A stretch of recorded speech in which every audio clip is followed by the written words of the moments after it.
did, but we're going to do it for Gavin Newsom because that man is doing Lord's work at this point. Not. I'm going to punch these in the mouth.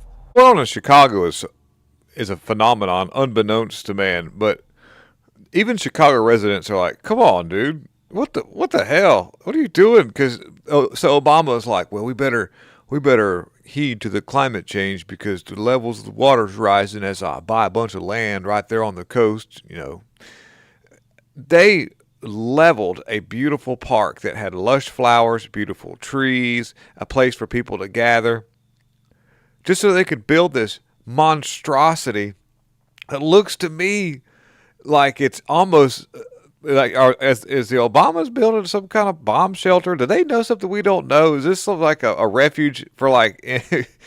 I mean, like, you know, do they have tunnels connected to Oprah Winfrey's house underneath this thing? Because the Obamas are building this huge presidential library right smack dab in the middle of woke Chicago. And I'm sure it has zero implications on money laundering between whatever's going the hell on in Chicago and all that crazy mess. Illinois itself is just a very corrupt state. But I've got images and videos of the people who live in this town. By the way, and it ain't white people that's mad about it. It's the people who like that live in Chicago. They're like, hey, which white people live in Chicago. But I'm just saying, you're gonna be like, what the hell?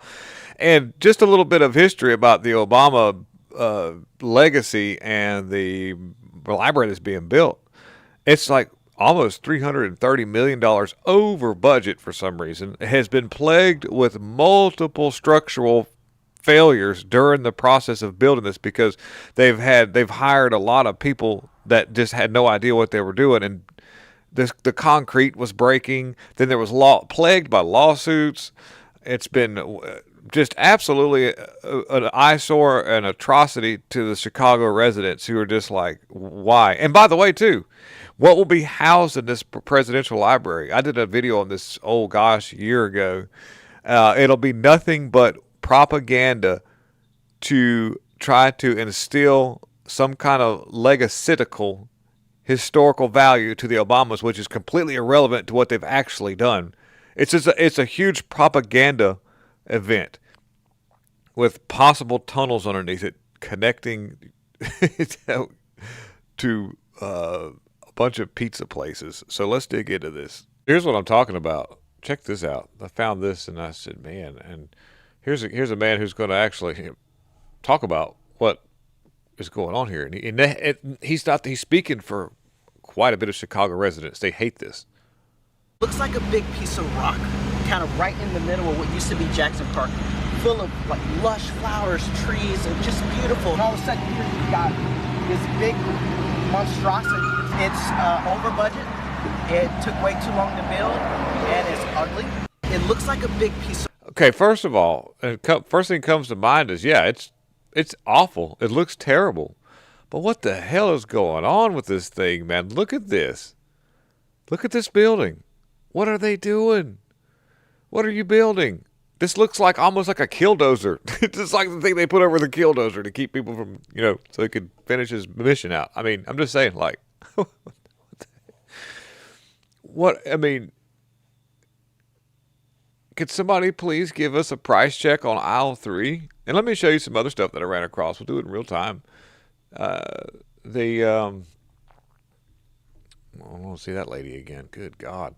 Right here. This is some of the things. And I talked about this about a year ago, but they destroyed a beautiful native settings, 1,000 trees at Jackson's Park Sanctuary to build the Obama Center along with Chicago's lakefront.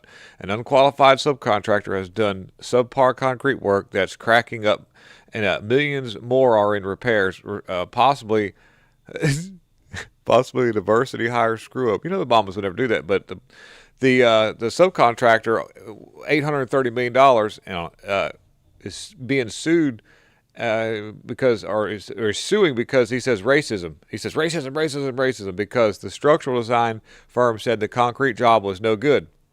In other words, so in this image I'm going to show you here, the guy that was, by the way, is a non-white contractor, was in charge of pouring the concrete for this big, awful-looking monstrosity that looks like something out of Idiocracy, the movie. All of it's busting and breaking. And in the article I did originally, it was talked about that the reason the guy blames everybody else around him. He says, oh yeah, dude,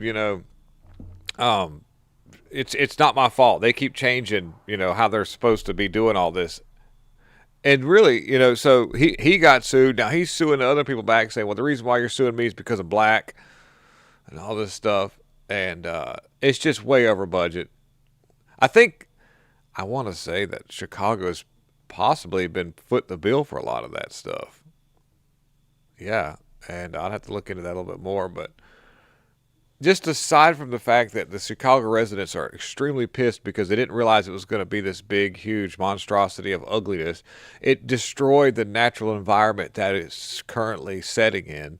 There was a lot of people who used to be able to see that lake that was right there and the birds, and you could go and you could just have a good time. I mean, they hate this. And then on top of that, it's going to be completely filled with nothing but propaganda glorifying false achievements by the Obama administration that were just there and designed to just completely annihilate all of our United States rights. Yeah, Obama's great dividers. Thank you for watching. Have a wonderful day.